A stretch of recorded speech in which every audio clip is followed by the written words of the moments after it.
చీపురుపల్లి నియోజకవర్గంలో నిరుద్యోగ సమస్య నిర్మూలించాలనే ఉద్దేశంతో తెలుగుదేశం పార్టీ రాష్ట్ర కార్యదర్శి కిమిడి రామ్ మల్లిక్ నాయుడు మెగా జాబ్ మేళాని నిర్వహించారు. 3 ప్రముఖ కంపెనీలతో మాట్లాడిన ఆయన 10వ తరగతి నుండి డిప్లొమా, డిగ్రీ చదువుకున్న నిరుద్యోగ యువతకి అర్హతకి తగిన ఉద్యోగం కల్పించాలన్న ఉద్దేశంతో ఈ జాబ్ మేళాని ఏర్పాటు చేశారు. ఈ కార్యక్రమానికి ముఖ్య అతిథిగా హాజరైన ఎమ్మెల్యే కిమిడి కళా వెంకట్రావు జాబ్ మేళాని ప్రారంభించారు. మొత్తం 964 మంది నిరుద్యోగ యువత పాల్గొన్న ఈ జాబ్ మేళాలో 356 మందికి ఉద్యోగ అవకాశాలు దక్కాయని తెలిపారు.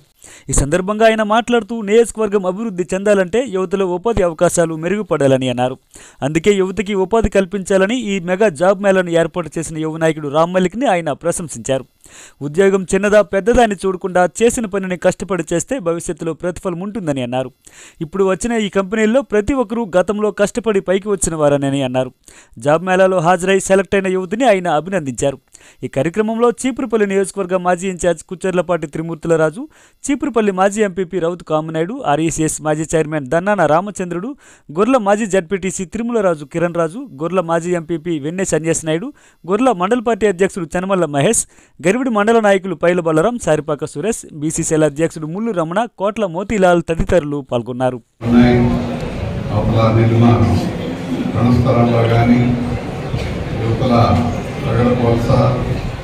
అదేవిధంగా అక్కడ వస్తుంది దాంట్లో ఉండేటటువంటి 4 పెద్ద కంపెనీలు కూడా అరవిందో, పెట్రో, మిగతా కంపెనీలు 4 వచ్చాయి.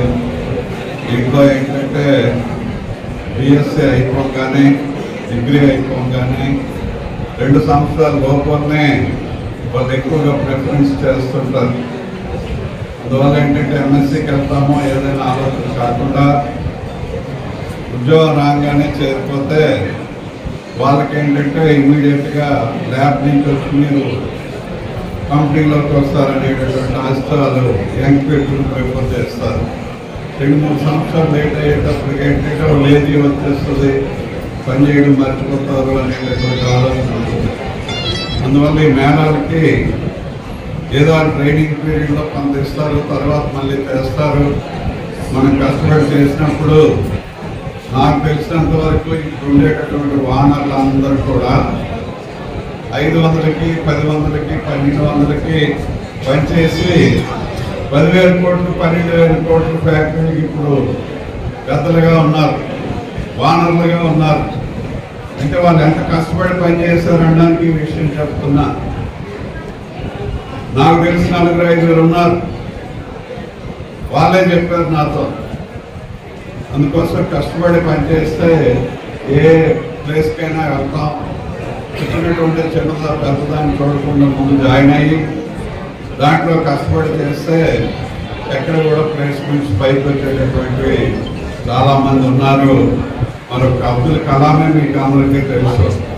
ఆయన ఏ స్థితి నుంచి ఏ స్థితికి వెళ్ళారు.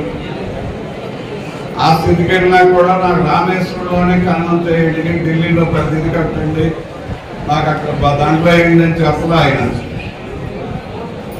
ఆ ఊర్లోనే, సొంత ఊర్లోనే సామాన్యంగా చేసేమన్నాడు. అందువల్ల ఏంటంటే కృషి, ఎన్టీ రామారావు గారు అనేవారు, కృషితో నాస్తి దుర్భిక్షం అని. కష్టపడితే ఎప్పుడు కూడా మనకు కరువు ఉండదు. అందువల్ల అందరూ కష్టపడండి, చక్కగా వచ్చినటువంటి అవకాశాన్ని వినియోగించుకోండి. మరి మేము ఎక్కువ టైం ఉంటే మీకు టైం